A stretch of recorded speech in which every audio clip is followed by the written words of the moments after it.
Dear traveller, and welcome. Oh yeah. Let's get into it. Alright, today we are looking at the Instax 210. And I guess we're also having a look at Instax wide format, which I think is something pretty special. Now, you've heard me talk about the Polaroid SX70 for all those 4 people that watched that video that took me days to make. You've heard me talk about it. I was smitten with the Polaroid. I love the Polaroid, the glass lens, the best viewfinder in the world. But, oh, that Polaroid's expensive. It's expenky. It's very expenky.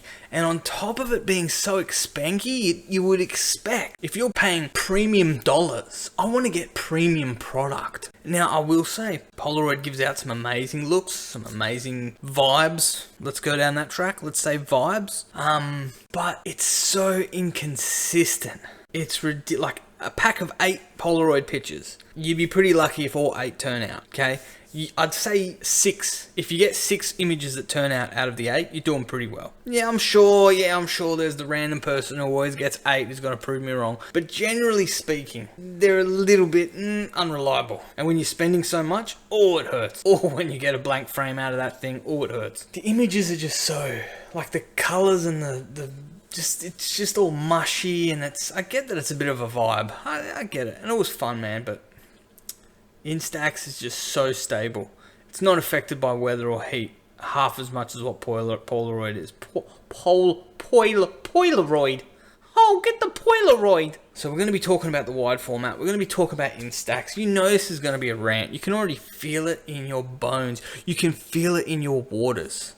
There's going to be some rant action going on, okay? Now, if you're a normal person, you probably research Instax and be like, oh wow, this is a instant film, that's great, I want to grab a camera. And you'll probably grab like a square or a mini because it's just so much more accessible. You can buy film, you can buy mini film from Big W's or Target or Kmart or something. That's awesome, right? So if you're a normal person, you're just going to go buy the square or the mini and you'll be like, oh, look at this, great, okay. But if you're watching this channel, I'm sorry to say it, you're obviously not a normal person, okay? You're obviously a very unique creature that likes to look a bit beyond the shallow surface, to get way in deep, huh? You want to get in deep to find out the true secrets that lie underneath, okay? And I'm going to reveal it all, man. I'm going to reveal it all. You know, that's what I do. Wide format. Let's talk about wide format for a bit. If you've ever thought about getting an Instax, if you've ever thought about going wide format, if you're someone who loves to do research and who loves to look deep into things, as soon as I say Instax wide, there's a few cameras that are going to come to your mind. You're going to think, okay, yeah, you got the Instax 100. Yeah, you got the 210. Yeah, you got the 300. But what am I leaving out? Of course, you're talking about the 500 AF, the holy grail, the 500 AF, huh? The special Olympic edition that never got sent to America. Autofocus.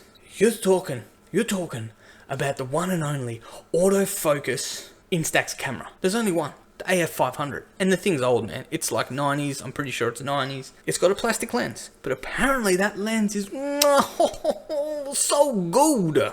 Huh? That lens is so good. And people say it's super sharp. Okay, here's my problem. Straight out of the gate. Here's my problem. 1. People keep saying it's so sharp. It's phenomenally sharp. And a good friend of mine, in an instant. Shutter Slap says, I'm watching this with my 10-year-old daughter, Winter. Hi, Winter. Hi, Winter. I hope she gets into photography. Could you give her a shout out? Winter, major shout out to you. I hope you get into photography too. It's a great way of seeing the world. And, I'm excited to see what you do next. He did a review of the 500 AF. Made me want it, big time. If he says it's big for business, I agree with him, right? And everyone raves about it. But the one thing I have to say, and I say this a bit quiet so he doesn't hear and no one else hears, how come when I look on Instagram and people are posting up their images from the 500 AF, it doesn't look that much different from what I'm getting? It really doesn't look at all. Like maybe like a tiny bit sharper, maybe. But realistically, what I'm getting out of the 210, it's 80% there for 10% of the cost. And this is if you've been following my channel, you know this is a big deal for me, okay? I'm all about percentages. How can I spend, because just to bring you up to speed, if you haven't heard about the 500 AF, it's a beautiful machine. Yeah, I want it. Oh boy, yeah, I want it. But they go for about $400-500 Australian. Okay, some of them as high as $650, $700. Now we're talking old technology as well. Okay, so plastic body, you know, it's meant to be instant photography, so it's probably been used by, you know, just families and amateurs just throwing it in their bags, not really caring much about it, and you're spending $600. The chance of this thing dying, I can't recommend it for the fact that, I don't know, reliability definitely could be an issue. Definitely could be. It's a great sentence. Definitely could be. There's that factor, but then for that price, you know, because let's be honest, you can get a 210, you can get an Instax 210 wide. What? How much you can pick them up for? Go have a look now. Go have a look at Gumtree or Craigslist or wherever you are. Have a look. What do they go for? $50, $30? And there's a secret hidden trick, like there's a secret hidden advantage to that I'll get to a little bit later. So that's in the maybe pile. That's in the, if you know, the government gave me some stimulus package and I had some money to burn. Yeah, okay, maybe. What else if you want to go wide? What else is there? Okay, you've got the Mint RF70. I think that's the one. Rangefinder 70. RF70. Now I've wanted this one for a while. There's some good reviews of it. It's a rangefinder. Again, you got glass lens on this one, a lot more aperture control. It sounds like the perfect Instax wide camera. However, do have some issues with it. That bad boy rings up around about 1,300 Australian, around $1,000 US, something like that. This is my issue with that camera. I'm spending $1,300. It still looks like it came out of a Happy Meal. Looks like someone got a Lomography lock and just smashed the lens on the front of it. Second gripe, I want full manual control. I want to treat that like an old rangefinder, you know, get there, hold it up to your eye, get the image, molto bene, oh boom, and you take the photo, boom, that's what I want. But I don't think it is. I don't believe it is full manual. I feel that it still has certain control over it. So that's kind of, for $1,300, a semi-manual cam, again, I'm not seeing worlds different of image quality. Don't get me wrong, I'm sure it's amazing, I'm sure it's great. But how come when I go on Instagram and I look and it shows me people with all their photos and they've got the camera there and the photo sitting on top of the camera and it's like, wow, look at this. I'm not seeing a huge difference. I'm not seeing like a, whoa, okay, wow. But then when you get those guys and girls that make up custom, you know, Frankenstein cameras where they get an old Polaroid 110, is it? They get the old Polaroid 110 and they put a graph lock backs on it and they make it like this Instax thing. Like that, I can see the quality. That jumps to a whole new level of quality. These hybrid Frankenstein cameras that people are making literally has amazing quality. And I've even seen on the Instax 210 or the Instax 300 people, mad scientists, that put manual focusing lenses on the front, like these old-fashioned lenses, and then the images that come from that, oh, it's so good. You can see straight away, it's just gorgeous. So how come I'm not seeing that kind of quality with the autofocus 500 or with the Mint? Maybe it is there, maybe the quality is that good, but I'm just not seeing it, man. Not enough to push me on that kind of price. When I'm getting a 210, an Instax 210 wide for next to nothing, for pennies, for little trinkets of money, okay? This is like a, you know, your mum sends you down to the shop to buy a sandwich. That's the kind of money we're talking about to get yourself into the wide format. Talking about the 210, why did I pick the 210? I did see some comments that people said, I can't explain why, but I've got the 300 and the 210, and the 210, the images just look sharper. My little ears went, oh, tinkle, tinkle, tinkle, what's that? Oh boy. So it sounded like the 210 was a little bit of a secret, a little bit of a undercover. Everyone's going for the 300. Yeah, I love the 300. Apparently the 210, it's just a tiny hair sharper. And you know what? They're plenty sharp for me, man. I can't wait to show you the images because I'm telling you, this thing is a beast. This camera is so comfortable to hold, it's ridiculous. Okay? And everyone's like, wow, it's so big. You know what? I've had the Fujica GW690 and I actually really miss the Fujica. I got rid of it. Okay? That's That's another video. If you search around, you'll find it. I've just had to come to a realization. I'm just going to admit this to myself. The Instax 210 is kind of like a budget Fujica 690 in the sense that it shoots massive medium format prints. It's a rangefinder style. You hold it up to your eye like a rangefinder. And it's very simple controls. You just click the button, bang. It's kind of like an instant Fujica 690. It's obviously not as sharp, but that doesn't matter because you don't shoot instant film for having blisteringly amazing detail. It's just not what it's about. And again, that, you know, plays into the whole thing of, would you spend the $1,300 to get a sharper lens when it's kind of meant to be that instant vibe to it where it is a little bit soft? Side rant starting now while I remember. Guys, girls, people, oh my goodness. How is our mental health even a thing? How do we even have mental health right now? I want everyone just to take a second, breathe. Just, how is our mental health even surviving as a geek photographer? How are we even alive? What are you talking about, Shutter Slaps? I'm going to tell you, but first I'm going to have a sip because I know how I'm surviving. Oh my goodness. Guys. How are we surviving? What are you talking about? I'll tell you what I'm talking about. Everybody wants sharper images. Everyone wants sharper lenses. Leica lenses. Zeiss lenses. It's sharp, super sharp. What's the resolution like? What's the data? Sharp. It's sharp. It's really sharp. Everyone wants sharp. You know, modern lenses, super sharp. I'm going to shoot film, which is going to have heaps of grain. I want heaps of grain, but I want to go get a beautiful Leica lens and have that sharpness. I want that clarity, that sharpness that only the Zeiss lens has. It's super sharp, but I want the grain. I want to have lots of grain, but lots of sharp. Already, that's just a complete mental health starting to slip out the door. Like he's got his hand on the door, yeah, and he's just turning that doorknob at this stage, right? Mental health. Then, once you've got your sharpness, and once you've got that, you put one of these Cinebloom filters on it. Oh, what is a Cinebloom? Oh, it softens the image. Straight bang. The guy's opened the door, he's just bolted down the street, mate. Mental health is just gone out the door. See you later, mate. I'm shooting film, want a really sharp lens, then I want to put hairspray on it. And I want to put a Cinebloom filter on it to just soften it. Oh, I just want to soften it, you know? What on earth are we doing? Who are we? What is... This is insanity. If you told this to a professional psychologist, they'd be just shattered. They'd be going, this is wrong. Don't shoot half frame. It's not enough resolution. And on the other side of the fence, they're shooting grainy 800 grain, super grainy film stocks with a Cinebloom filter on it. Wow. Now, of course, take it with a grain of salt. I'm sure it has its place, and I know that there's people that get amazing, dreamy looking effects.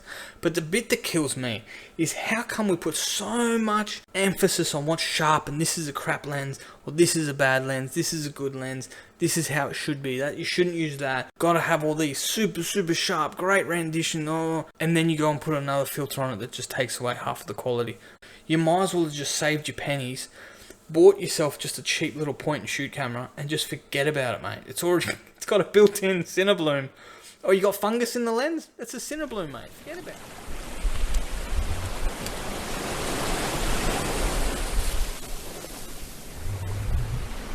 This Instax 210 is an absolute beast. It feels solid in the hand. It feels good in the hand. I don't feel like I'm using a toy. Like, I don't know how else to say it. It's plastic, but it's good plastic. And can I just, interject? Can we all just accept the fact that plastic's been really underrated for such a long time? At this stage, I want to also mention, when we talk about Instax wide, you're probably also thinking about the Lomo cameras. The Lomography cameras. I think that's what they're called, right? Lomo wide. Why don't I get one of them? It's got a glass lens. Yeah, they do, but there's something about that camera that just rubs me the wrong way. I don't know. There's heaps of vignetting. I don't know. There's something about them. I'm sure they do good images. I'm sure they're good. But there's something about them. I can't put my finger on it right now, but I don't know. I just stick with Fuji, man. I really think Fuji gets it. Fuji knows what they're doing. Is the Instax wide? Is it technically medium format? It's a question I've asked, and I'm sure people have debated this forever. Is it is it a medium format, technically? Well, medium format is just simply a measurement, isn't it? It's a measurement of the film.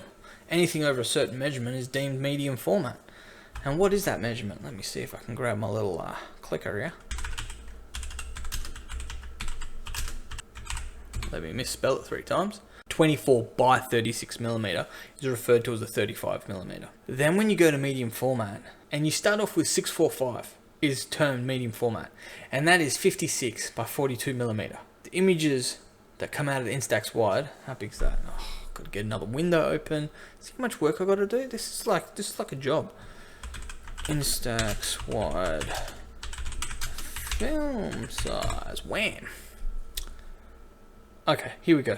Picture size 62 millimeters by 99 millimeters. Instax wide is 62 millimeters by 99 millimeters. That is the picture size. The film size is 86 by 108. This film size is much larger than 645. It's bigger than 6x7. So it's actually, it's definitely medium format. It's the size of the film that distinguishes the what you call it. So it's a medium format instant camera. It's so much cheaper than Polaroid. It's so much cheaper, right? I think I spend roughly, it's like $38 for 20 shots, and out of those 20 shots, all 20 will come out, no problems. Whereas Polaroid is about $38 for 8 shots. You do the maths. But the icing on the cake, the little secret, the little ace up its sleeve, right, that makes the 210. What makes these cameras so special, and the little ace up their sleeve, is that they're cheap. Yeah, shutter slaps, we already knew that, mate. You already told us that was cheap. No, listen. The difference between the RF70 and AF500 is that the Instax 210, I will take this everywhere, right? I literally throw this into my car, and then if we go on little holiday trips, we're going to go to the beach, I've taken this thing rock climbing, we've taken this to waterfalls, I've taken this camera everywhere, because I don't care if it dies. If I drop it in water and the whole thing just dies, what have I lost? It's $30. It's a $30 camera. That is the genius behind it. So you're more likely to take photos in situations that you just... I'm not taking a $1,300 camera. I'm not taking an RF70 up a mountain. I'm just not. It's just not going to happen. I'm also not going to take a Fujica 690 up a mountain. I'm not going to be taking a Contax T2 up a mountain. It's never going to happen. I'm going to get sand in it. Oh, think about it. Oh, never going to happen, right? But this little fella, I don't care where I take him, mate. The second little secret about this camera that's a little bit better than some of these others, and a lot better than the SX70 that I had, the lens is plastic. Now, you've all been told that having a plastic lens is a bad thing. I'm here to tell you it's not true. Having a plastic lens actually has some really good features. One, it gives you a certain look that's just priceless. The other great thing about a plastic lens, as far as I know, they don't get any mold. They don't get mold. They don't have balsam separation. They don't have any of that kind of stuff. Okay, you go buy an SX70 and put a torch down it and tell me how much mold's inside that lens or glass. Yeah, it's gonna happen, mate, because it's old. Oh, all right, I've spoken enough. I've been yabbering on enough. Let's check out some photos, guys, girls. Among a circle of friends, if I only knew where the circle ends, I wouldn't feel so tall between solitude and a love yet born.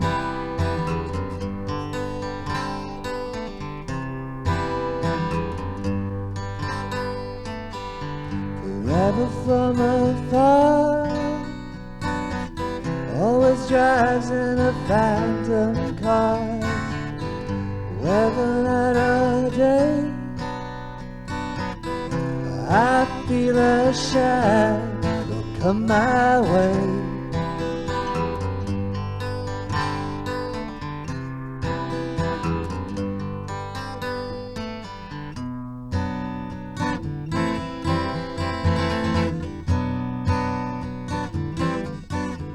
Okay, so let's talk about parallax correction. Let me tell you what I know to save you from having the issues, okay? And this information, for some reason, I just couldn't find online. Let me give you the tips, because there are ways around it, okay? Something else I forgot to mention. This camera. If you buy one of these cameras, make sure you get the close-up focus attachment that comes with it. It's meant to just come with it. That little piece knocks this thing up a notch majorly. You got this attachment that's like super close, selfie kind of stuff, and with such a close focus, you start to get a blown out background. You start to get that soft background. Let's start with the close focus. Let's start with the attachment. Okay, what's so cool about that attachment is it's got this little plastic section that comes out, and as you look through the viewfinder, whatever, it's actually got this little plastic circle showing you the center of the frame. So that's a no-brainer. That's a no-brainer. As long as you're sitting at that 30 centimeter distance from your subject, you look through it, you line up that little black little circle thing that's on the front, and you're gonna nail it. You're gonna nail it, mate. So already, that's one. All right, let's go to further focus. Let's talk about 3 meter to infinity. Okay, you set this thing to infinity, and you look through the patch. Chances are it's not going to be too bad because the subject's quite far away. It's not going to be too bad. And I don't even look through the viewfinder. That's my secret. Don't even look through it. What I do is I put the camera up to my chest. I look down at the lens. I'm looking just down at the body, right? And I'm just pointing the lens to my subject. And I'm lining the subject up right in the middle. I'm not going to get creative. Look, let's just be honest. We're not going to get creative with a camera that has such a bad viewfinder on it. Okay, I'm not going to be doing these really sophisticated compositions. Keep it simple. If you can nail your subject directly in the middle, then you're doing good. The camera dead flat, level, right? And you're just looking down and you're lining up the lens. And this is my little secret tip.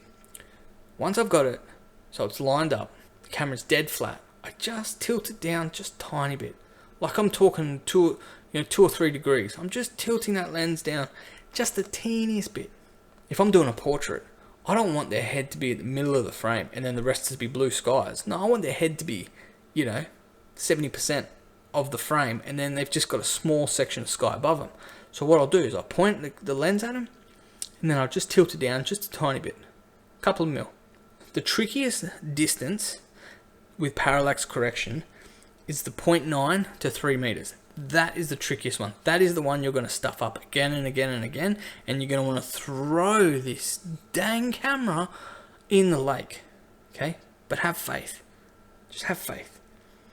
The worst is the 0.9. That's your worst. I've ruined that many photos because of that stupid 0.9. It kills me. Okay? So use this trick. This camera, if you're shooting outdoors, it'll overexpose and you will lose all your highlights, and it looks pretty trash. Okay, so if you're shooting outdoors and you got a blue sky, it's bright, and you're shooting where the sky is somewhere in the background, okay, you want to flick the mode on the side. You want to flick it to darken. You'll be surprised. It'll come out really. You'll get those really blue skies, really dark blue skies. So that's a little tip. But this thing is a beast. I'm keeping this. Right, I got rid of my Polaroid. I got rid of the SX70. Just, this thing kills it. It honestly, for how cheap it is, for how fun it is to use, it absolutely destroys the SX70. It's not as cool, I get it, and you're not going to get those brownie factors with all the hipsters and all the cool kids frothing over a Contax T3, going, oh yeah, got to get my T3, bro. And power to you, man. Let's be honest, we all want one, but you just got to be realistic, man. What do you really need it? And this the cool thing about this camera too is I've dropped it from I think about 3 meters and it smashed on hard concrete. Bits went flying everywhere. I thought it was dead for sure. But nah, just clicks back together like a little transformer. Just click them all back together. The thing keeps going. No problems. So you do that with a glass lens. Tell me how you go with a glass lens if you drop it from 3 meters. So this thing's a beast, man. It just works. It does its job. It's medium format that's instant. You saw the images. Alright? Thanks heaps for watching, everyone. I hope you enjoyed this episode. I hope you learned something from it. Tell me in the comments below. What do you reckon? What do you reckon? Have you shot Instax wide? Do you shoot square and mini? Is that your thing? Because, that's still cool too. It's got its own place. To be honest, I'm thinking of getting myself a mini camera purely for how cheap the film is and something I want to give to my kids so they can just start snapping photos and getting these little prints instantly. I think that's kind of fun, and the fact that you can get film from Kmart is just, it's a no-brainer. So it is cool to have different formats. Let me know what you guys are shooting. If you're one of those rare turkeys that has a Frankenstein camera, let us know below. How'd you do it? Any videos you'd recommend for us to watch? I'd love to do a Frankenstein. It just seems, I don't know, it just seems complicated, time consuming. I don't have that kind of time available. I got a YouTube channel. I've got to run this thing. But yeah, let us know what you think in the comments below. Definitely. And until next time, I'll catch you on the next one.